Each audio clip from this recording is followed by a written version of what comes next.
ya kuvuka nayo.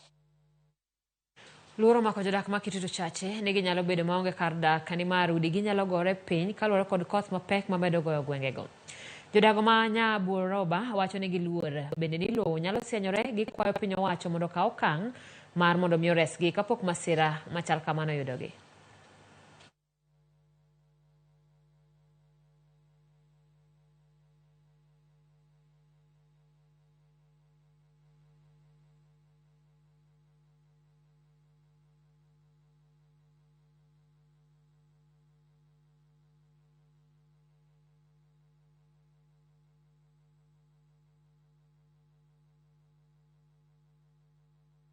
Tulikuwa na mvua, ilikuwa na maporomoko, ilikuwa huko ng'ambo.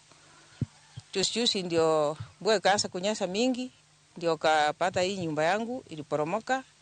Tulifikiri ng'ambo ndio shida, lakini hapa kwetu ndio inaambukisha hapa. Hii maji vile mvua ilianza kunyesha, maji yametambaa kila mahali. Hakuna nyumba ambayo haina maji. Maji yanatoka chini, hata kuenda kwa choo maji yanajaa kila mahali, hata tunashindwa tutaenda wapi sasa hii.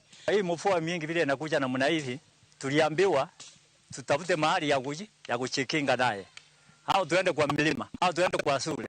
Tulienda kwa shule hapo, hatukupata hata chakula, hatukupata mahali ya kulala. Tukasimama usiku mzima kama ng'ombe. Ndio tukatoka hapo tukasema waje tukufie hapo kwetu. Tunaomba serikali isaidie sisi, kitu inapatikana wasaidie sisi au kuhamisha wahamishe sisi. Kitu kilioko watu nalala njaa, hakuna bali wanalala, bali upiga hakuna nyumba na maji yanajaa kwa manyumba. Some areas where they mine ballast for building, those are some of the areas that we are sure, and those are the areas of priority that we have given priority, that the places be visited and be able to advise, and even probably during this period we are advising that those kind of mining should be stopped. Serikali osingo mara koragia chudhe ma